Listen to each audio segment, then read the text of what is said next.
Okay, in our last video, we saw how to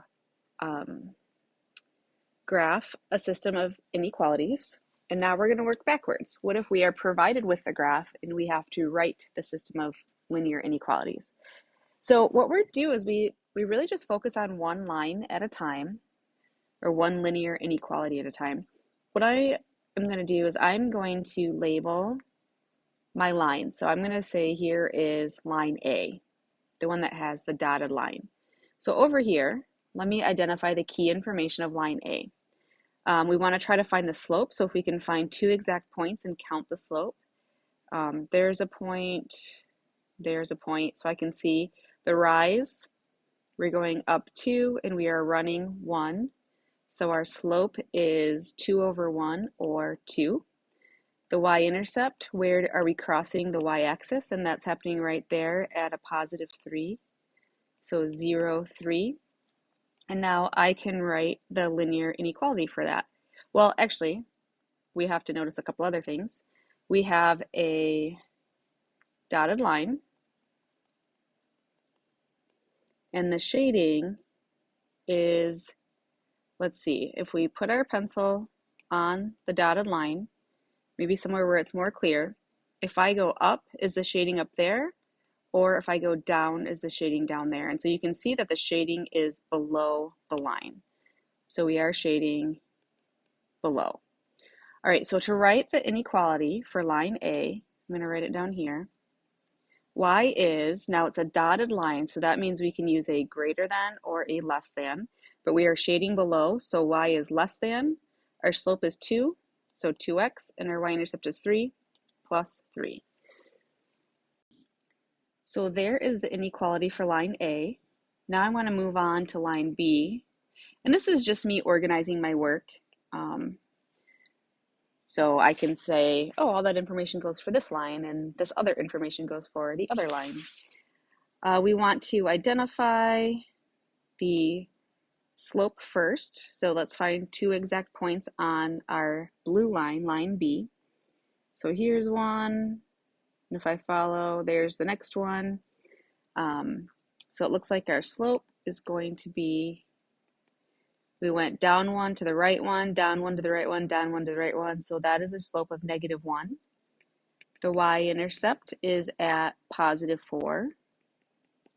This is a solid line. And where is the shading? So if you put your pencil on the line, maybe up here where it's not overlapped, put your pencil on the shaded line. If I go down, is that where the shading is? Or if I go up, is that where the shading is? So the shading is up, which means we are shading above. Okay, so a solid line means that we can use a greater than or equal to or a less than or equal to inequality. So we can come over here and write y is, because we're shading above, we're going to choose the greater than or equal to. Our slope is -1x. You can just write -x also, plus 4. And then sometimes you'll see people put systems together with kind of a bracket thing like that, just to show those two linear inequalities are together representing a system. All right, so let's move on to the next one. Again, if you notice, all we did was we focused on one linear inequality at a time. So I'm going to call my red line, line A. Let's find the slope and the y-intercept. So slope, we have to find two slope points. Here's one, and I'm just going to follow along. That looks like another one. So when you count your slope, you want to start with a point on the left. I have to go up.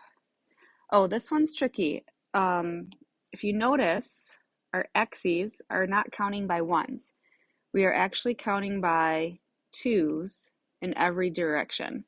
So when we count our rise, we have to notice we're going up 2, 4, 6. So our rise is 6, and our run to the right is a run of 2. So our slope is 6 over 2, which reduces to 3. Our y-intercept is right here. This is where we're crossing the y-axis. It looks like it's 1 unit up, but because we're counting by 2's, our y-intercept is at 0, 2. This is a solid line,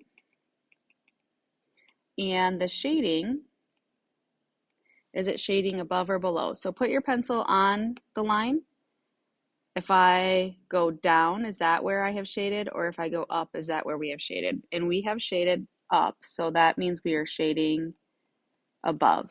So the solid line means you use a greater than or equal to or a less than or equal to. When you are shading above, you're going to choose the greater than or equal to, and then our slope is 3x plus 2 with the y-intercept. All right, now we can move on to line B. Let's see, here's line B right there. We need our slope, our y-intercept. We're going to look for slope points. Let me get rid of the last ones. Let's find 2 exact points on our blue line. So here's a point and here's a point. So the rise, we're going, remember, up 2 to the right over 2. So our slope is up 2 over 2, which is reduces to a positive 1. And then the y-intercept is right there at that negative 2. So 0, negative 2. This is a solid line.